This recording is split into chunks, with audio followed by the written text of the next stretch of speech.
오늘은 아무도 잘 챙기지 않은 파더스데이이긴 한데요. 어머니 날은 어머니께는 감사하고 아버지 날은 아버지를 격려해야 되는지 모르겠어요. 아버지들 격려를 많이 해주십시오.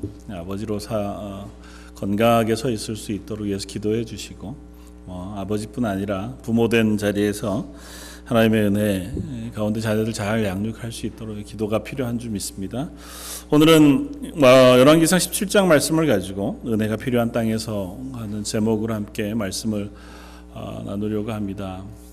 말씀을 준비하면서 우리의 삶이 하나님의 은혜가 참 많이 필요하다고 하는 고백을 하지 않을 수 없었습니다. 우리가 살아가는 삶의 영역 여러 자리에서 또 우리가 이 땅에서 그리스도인으로 살기 위해서는 참 절대적으로 하나님의 은혜가 필요하구나. 하나님의 은혜 없이 우리가 살아가기가 참 쉽지 않구나. 종종 많이 착각하고 살았구나. 하나님의 은혜 말고 내 힘으로 내 열심과 노력으로 이 땅 가운데 그리스도인으로 살아낼 수 있다. 혹은 부모로 이 땅 가운데 한 사람으로 건강하게 잘 살 수 있을 것이다 라고 그렇게 생각하지는 않았나, 그런 생각을 해봅니다. 저는 개인적인 성향상 누구한테 이렇게 싫은 소리 하는 걸 되게 어려워했어요. 어렸을 때부터. 그래서 아버님이 늘 그게 걱정이셔서 저놈이 언제 커가지고 사회생활을 제대로 할래나 늘 이제 걱정하셨는데요. 결국은 늘 말씀드리면 사회생활 못했다고요. 사회생활 못하고 교회 생활을 하는데요. 누구한테 이렇게 얘기하기가 참 어려워하고 싫어했어요. 그러니까 정말 단순한 것도 가서 그냥 교회에서 결혼식 있으면 참석 같이 하고 축하해주고, 딱 교인이니까요. 그리고 이제 식사하면 같이 내려가 식사하면 좋은데, 교회 울타리 안에 살고 교회 안에 살았으니까 당연히 그럴 수 있는 건데, 내가 그 사람을 너무 잘 알지 못하고, 그러면 제가 결혼식에 혹 참석할지 몰라도 식사하는 거는 내가 그분을 정말 진심으로 축하할 마음이 지금 별로 내가 없어. 잘 몰라서. 참 미련하죠. 융통성도 없고. 그러니까 하나님한테도 그랬던 것 같아요. 그러니까 하나님에게 좀 그 어린아이처럼 매달려서 하나님의 은혜를 구하고 하나님의 도우심을 구하고 그렇게 기도하고 그렇게 사는 게 합당한데, 자녀된 사람 그리스도인으로. 근데 하나님 앞에도 자꾸 체면 차리고 싶어하는.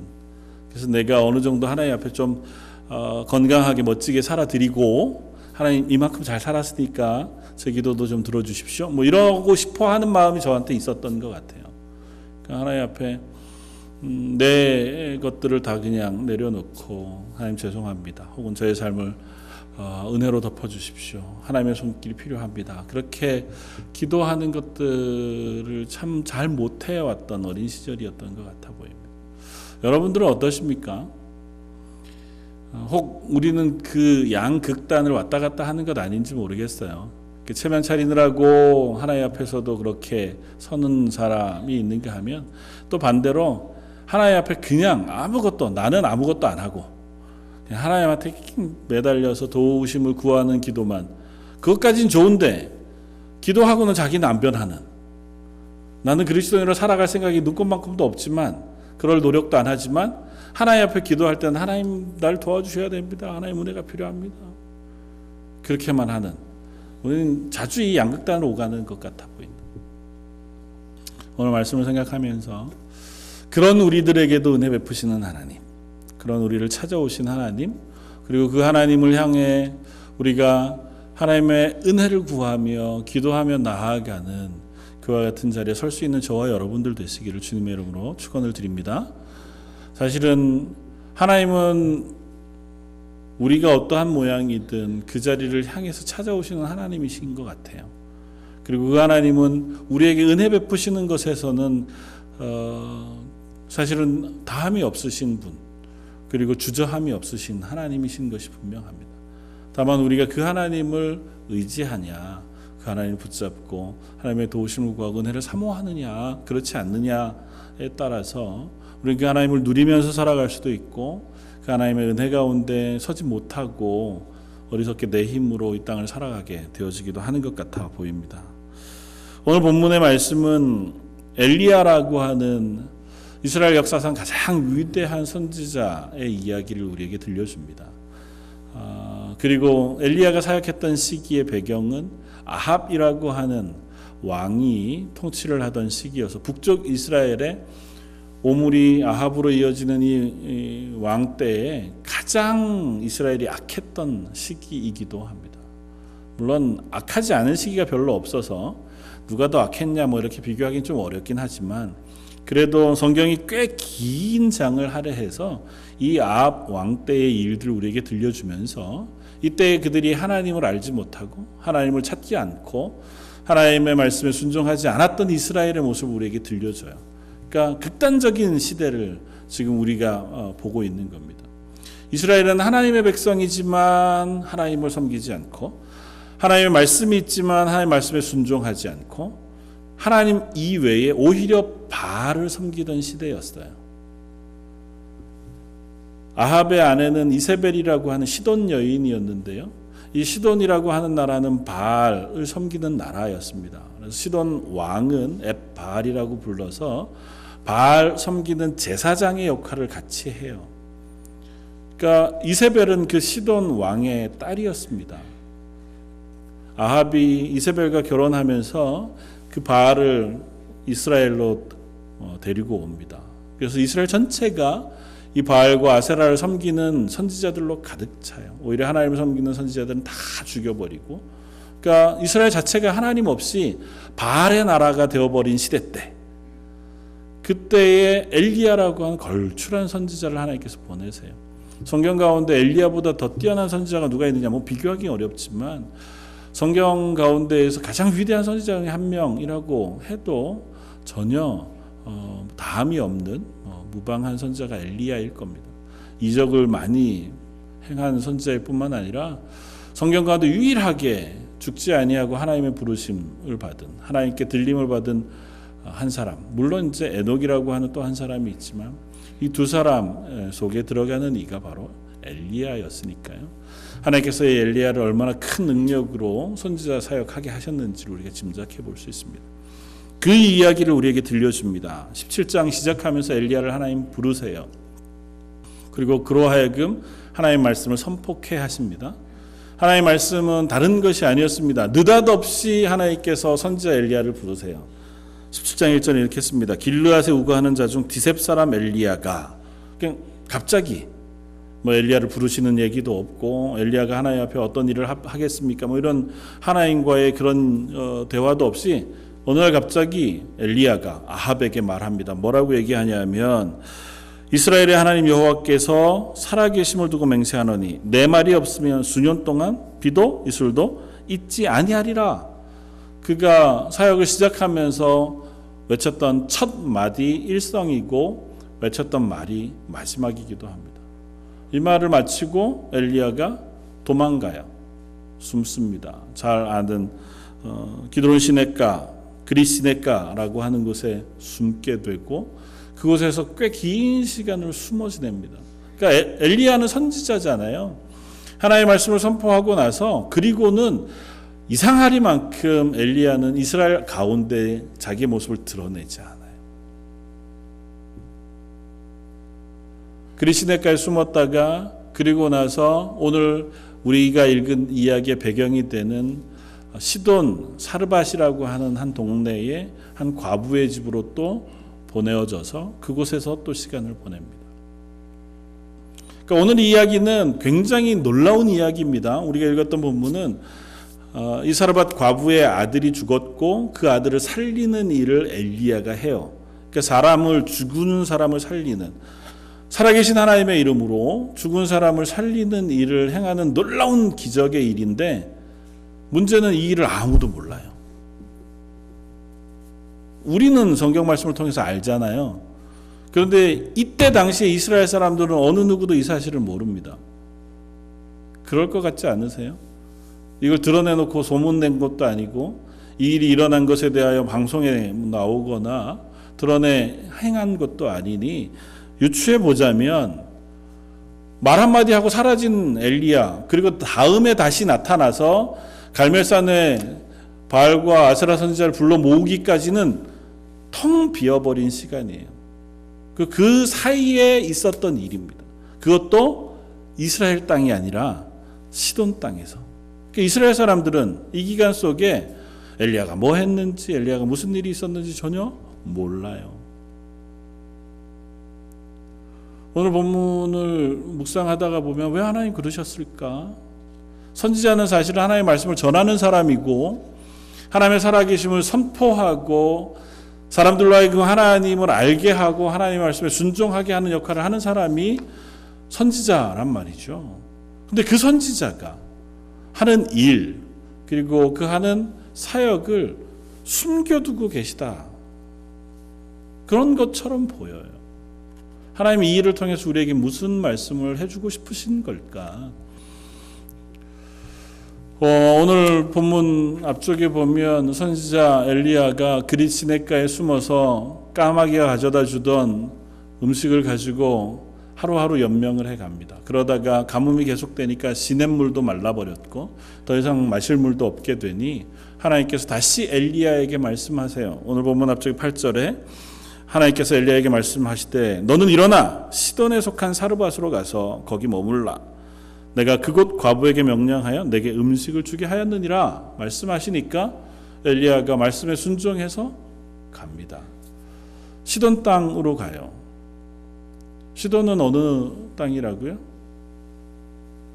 아합 왕의 아내인 이세벨의 고향. 왕이 엣바알이라고 하는 제사장으로 바알을 섬기는 땅.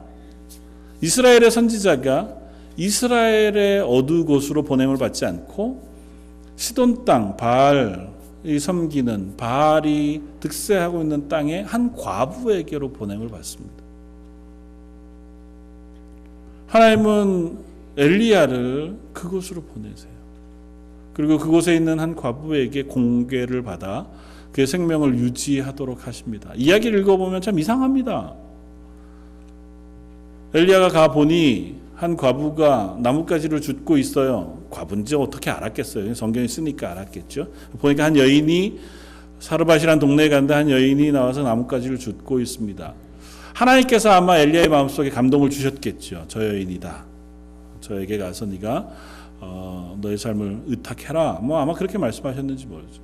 여인에게 불러서 이야기하며 나를 위해서 떡 하나를 좀 구워다 주었으면 좋겠다. 여인이 대답합니다. 뭐라고 대답해요? 그런 건 내가 할 수가 없습니다.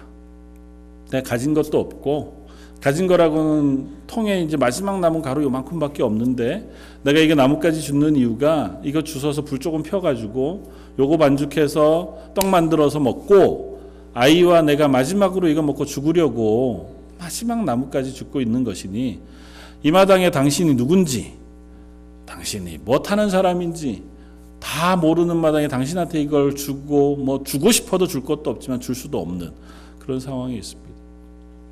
선지자가 참 뻔뻔하지만 담대하게 얘기해요. 괜찮다, 안다. 나한테 먼저 주고 나머지 그 다음에 네가 먹어라. 이상한 건 여인이 그렇게 해요. 아는 것처럼 여인이 엘리야에게 이 먹을 것을 주고 나니까 하나님께서 이 여인에게 은혜를 베푸십니다.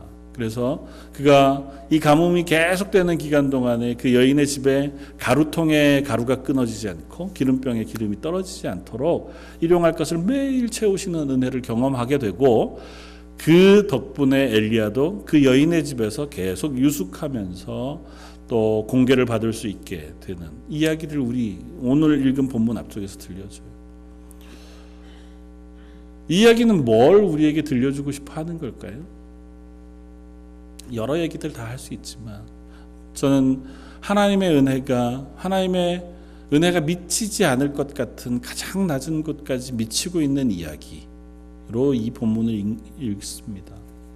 시돈 땅이잖아요. 하나님이 없는 땅, 하나님을 한 번도 섬겨본 적이 없는 사람들, 바알이 신인 줄 알고 바알을 섬기던 사람들, 하나님의 말씀도 하나님의 율법도 모르는 땅, 그 가운데에서도 가장 가난한 약한 존재인 과부, 어느 누구도 관심 갖지 않고 관심 가질 이유도 없고 그 역시 그런 관심에서 벗어나 있어. 이제는 그 과부의 삶 중에서도 가장 코너 마지막에 몰려있다.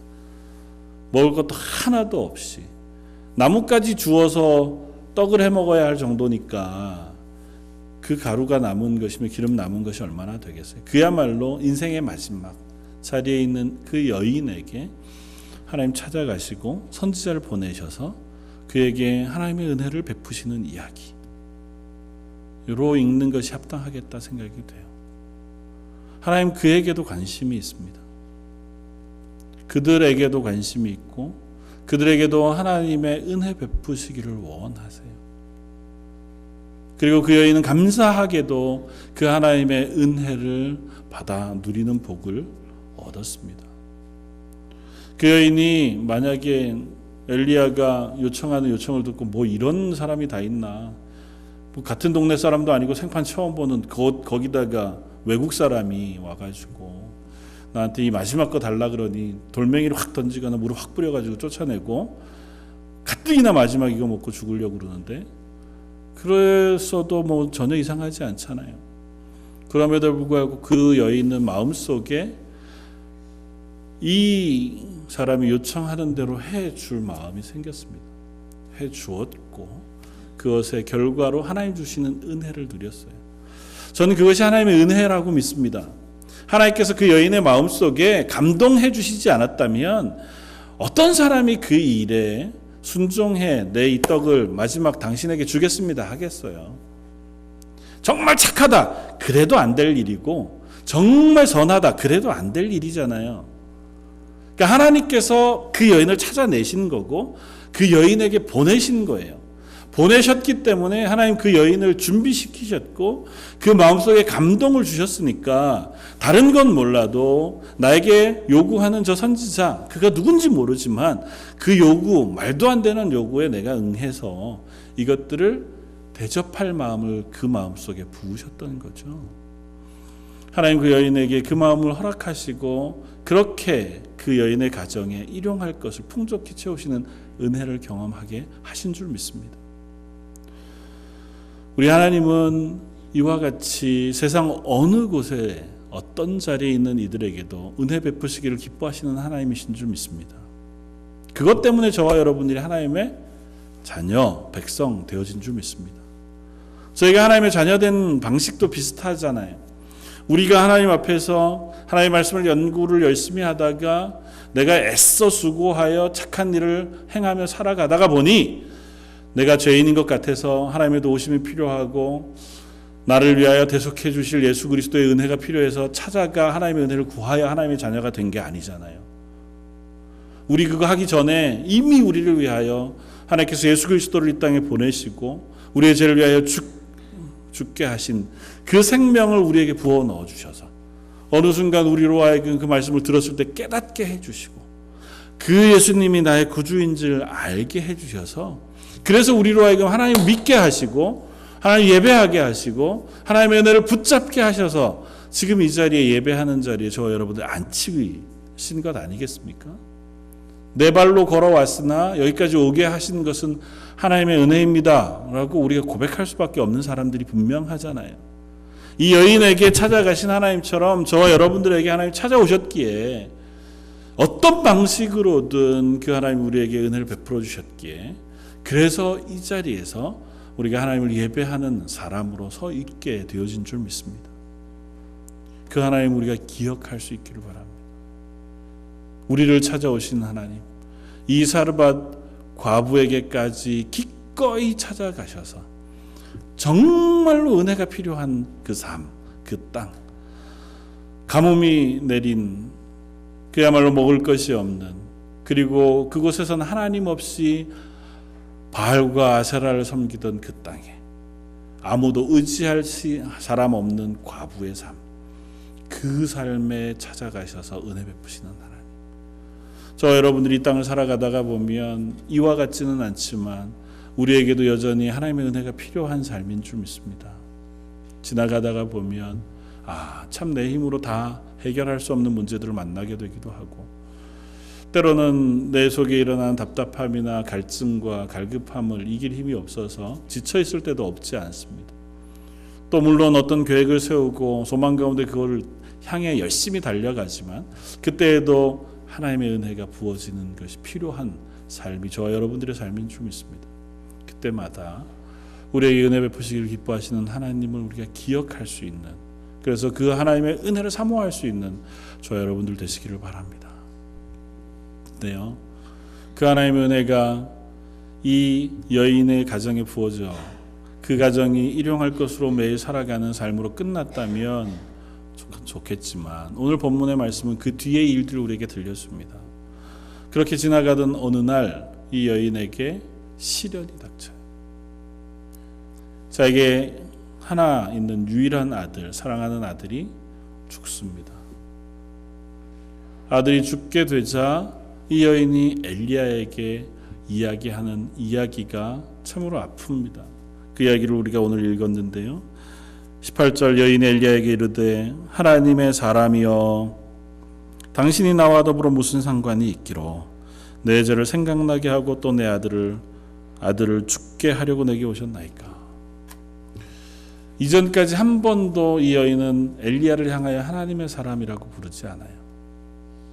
엘리야가 하나님의 말씀에 나를 이곳으로 보내셨다, 살아계신 하나님의 이름으로 이야기함에도 불구하고 엘리야를 향하여 이 여인이 하나님의 사람, 하나님의 말씀을 고백하지 않습니다.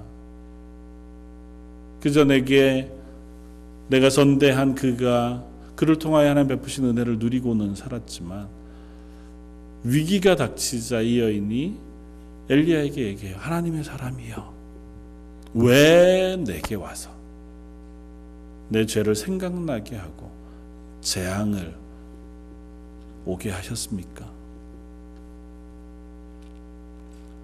당신이 안 왔다면 아이와 내가 마지막 거 먹고 죽기는 죽었더라도 은혜 가운데 희망 가운데 살아가다가 아이 혼자 죽는, 병이 들어 죽는 이와 같은 아픔과 고통은 없었을 터인데 왜 와서 내 죄가 생각나게 하고 이 아이를 죽게 하는 그 재앙을 내게 임하게 하셨습니까?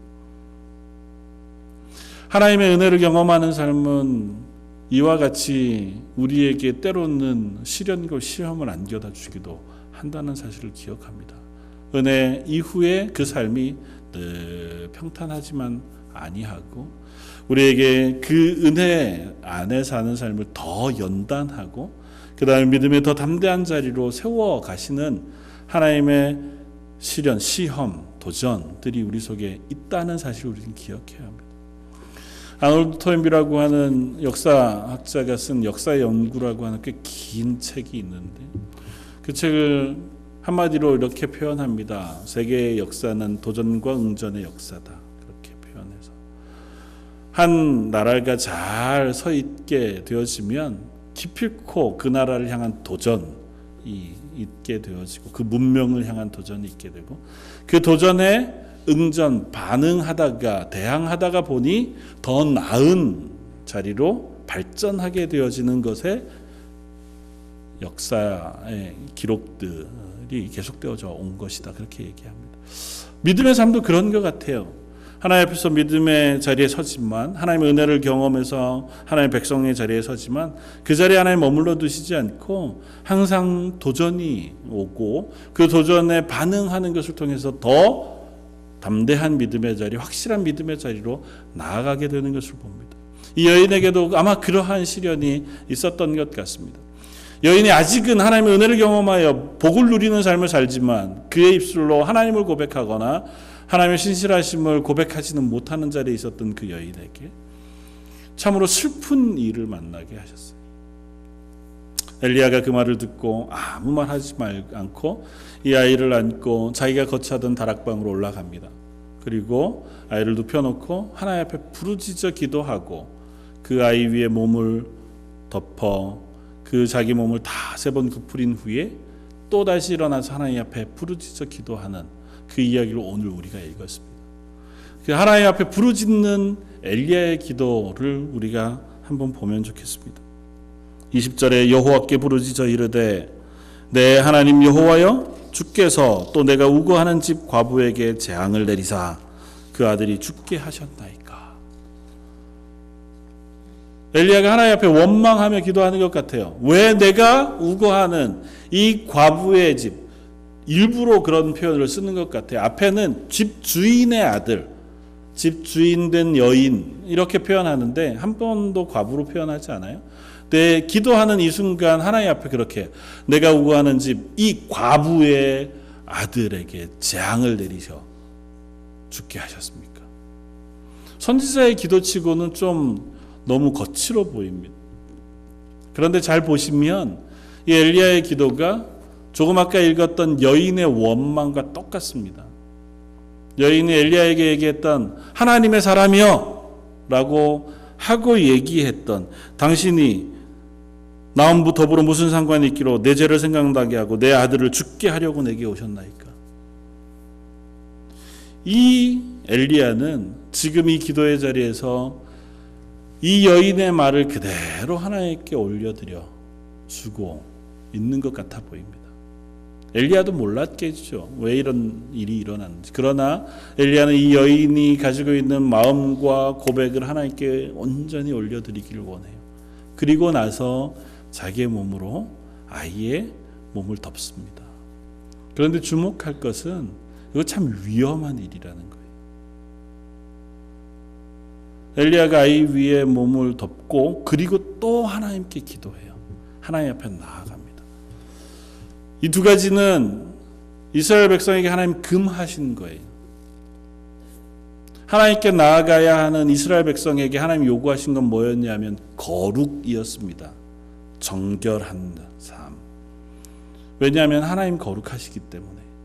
그래서 성전에 나아갈 때 하나님을 보러 갈 때에 이스라엘 백성은 거룩한 채 유지하고 나아가야 했습니다. 혹 그 거룩을 해칠 만한 부정한 것, 행동이나 모양들이 있으면 그것이 깨끗해질 때까지 기간을 지나고 제사하고 제사장에게 몸을 보인 후에 거룩하다고 인정받은 후에야 하나님께 나아갈 수 있었어요. 광야에 사는 이스라엘 백성은 만약에 몸이 부정해지면 이 진영 안에 못 살고 밖에 나가서 지냈다가 그 기간이 지난 후에야 제사장에게 몸을 보이고 거룩하다 인정받은 후에 진 안으로 들어올 수 있었습니다. 왜요? 여기는 하나님이 거하시는 데거든요. 그러니까 하나님 앞에 나아가는 사람이 부정한 채로 나가면 죽어요.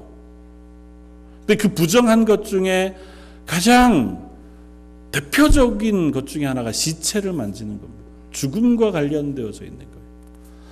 근데 참 아이러니하게도 하나님은 엘리야를 계속해서 죽음과 맞닿아 있도록 하세요. 그리시네가에 엘리야가 음식을 가져다 준 새가 까마귀잖아요. 까마귀는 부정한 새입니다. 그것도 부정한 일이.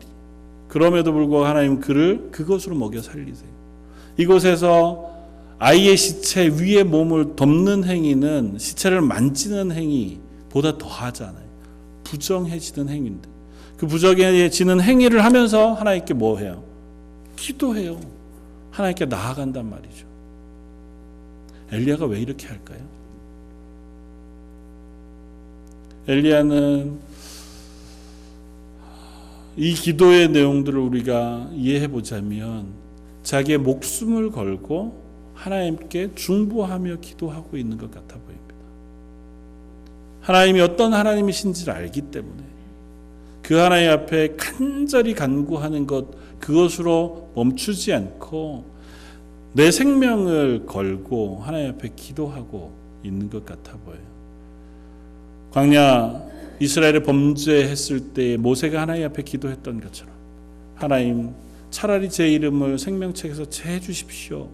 사실은 그렇게 기도하면 안 되잖아요. 그건 잘못된 기도거든요. 그럼에도 불구하고 그렇게 기도하는 것은 내 생명을 걸고 중보하며 기도하는 것처럼 엘리야도 동일하게 이 가정을 위하여 중보하며 기도하되 자기의 생명을 걸고 기도해요. 하나님은 그 기도를 들으시고 이 아이를 살려주십니다.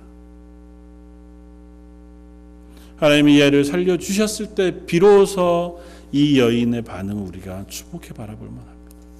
이 아이가 산채로 자기의 품에 안기게 되자 이 여인이 엘리야에게 고백합니다. 24절. 여인이 엘리야에게 이르되 내가 이제야 당신은 하나님의 사람이시요 당신의 입에 있는 여호와의 말씀이 진실한 줄 아노라. 이제야. 이전까지 매일 가루 통이 끊이지 않고 기름이 쏟아져 나올 때에도 이 여인은 그 고백을 하지 않았어요. 이제야. 당신은 하나님의 사람이고 하나님 살아계신 줄 알고 그 하나님의 말씀은 진리인 줄 알겠습니다 하고 고백하게 되어졌다는 거죠. 하나님이 여인을 여기까지 끌고 오시기를 원하세요. 어느 시대에 이스라엘조차 하나님이 살아계신 줄 모르고 이스라엘조차 하나님의 말씀은 진리인 줄 모르는 시대에 하나님께서 이방 여인 그 과부의 집에 찾아가셔서 그 여인에게 은혜를 베푸실 뿐 아니라 일용할 것으로 채우실 뿐 아니라 그의 입술을 통해서 하나님은 살아계시고 하나님의 말씀은 진리입니다 그 하는 신앙의 고백을 이끌어내시기까지 그 가정 속에 은혜 베푸시길 원하십니다. 그리고 그 일에 선지자 엘리야를 쓰세요. 그리고 엘리야는 그 일을 기꺼이 감당합니다. 자기의 생명을 걸고 중보하며 기도하면서 그 일을 감당해요. 사실은 이 일은 처음에 말씀드렸던 것처럼 이스라엘 속에 숨겨진 이야기예요.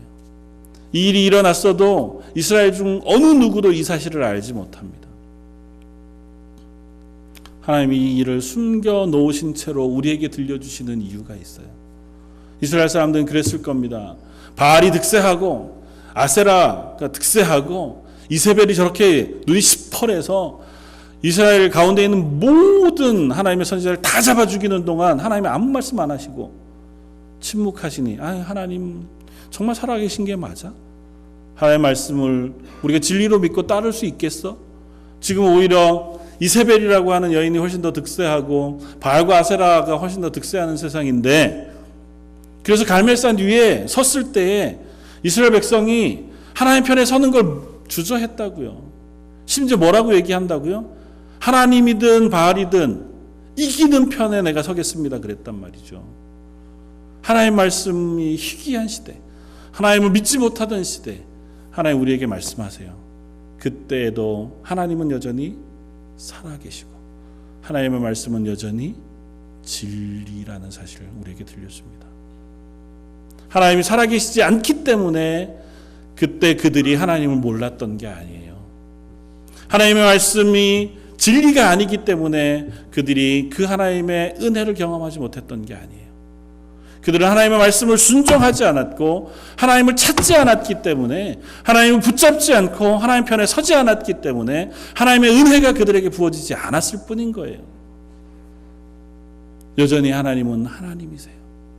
여전히 하나님은 이스라엘뿐 아니라 이 사르밧에 있는 이방 여인 과부에게도 기꺼이 은혜를 베푸실 만한 은혜의 하나님이세요. 하물며 이스라엘에게 하나님 왜 은혜를 안 베푸시겠습니까? 이 이야기는 열왕기하 4장에 있는 또 다른 한 여인의 이야기와 극명하게 대조가 됩니다. 열왕기하 4장에 보면 수넴이라고 하는 곳에 사는 한 여인의 이야기가 나와요. 그 여인은 남편이 있습니다. 그리고 그 여인은 귀부인이에요.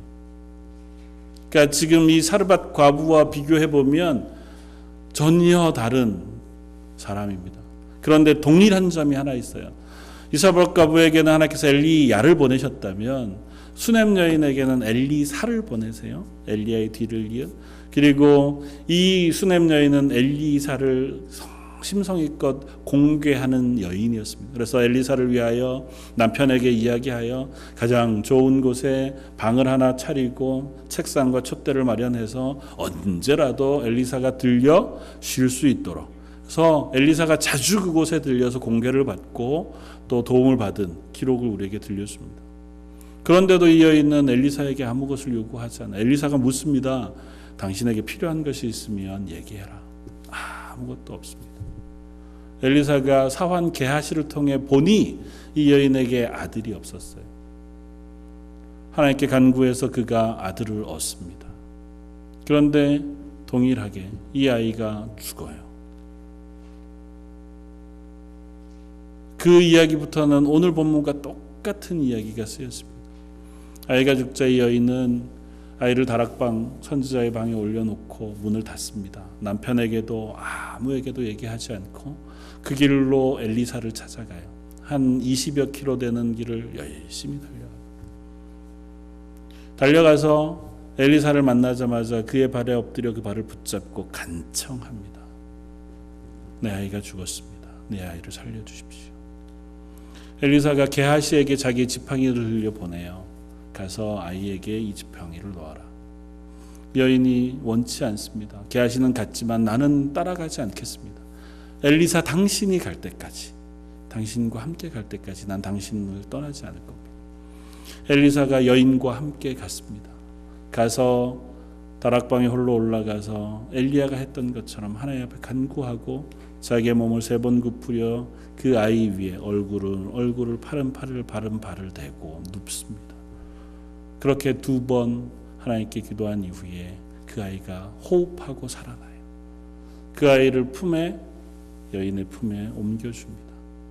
슈넴 여인이 그 아이를 안고 하나님 앞에 고백하기를 하나님 살아계시고 하나님의 말씀은 진리입니다 하는 고백을 동일하게 합니다. 저는 이 이야기를 이렇게 읽습니다.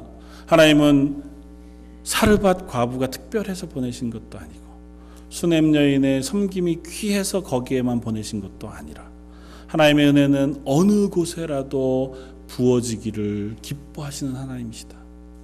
저와 여러분들은 어쩌면 사르밧 과부보다는 슈넴 여인에 가까운 사람들이죠. 이미 하나님을 아는 사람들이고 하나님의 말씀을 아는 사람들이에요. 그렇다면 우리에게 필요한 것은 이 슈넴 여인이 했던 고백과 같이 조금 더 적극적이고 조금 더 담대한 믿음의 고백이 필요한 것은 아닌가.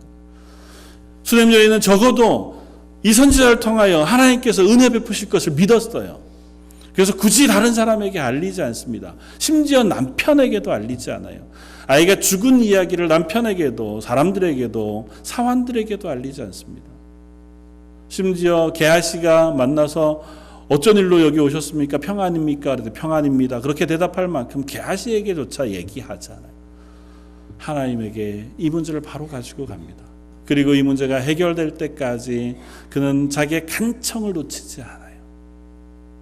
하나님은 그 기도를 들으시고 그에게 은혜를 베풀어 주십니다. 사랑하는 성도 여러분, 저와 여러분들의 삶 속에 하나님의 은혜가 필요한 줄 압니다. 저와 여러분들은 그 하나님의 은혜를 얼마나 사모하며 간구하고 하나님의 은혜를 구하는 자리에 서 있는지요. 혹 우리는 아직도 내 계획, 내 생각, 내 능력으로 이 일들을 해야 할 것이라고 생각하는 자리에 서 있지는 않은지요. 물론 우리가 애써야죠. 그리스도인으로 살기 위해 수고하고 땀 흘려 일해야 하고 결단하고 순종해야죠.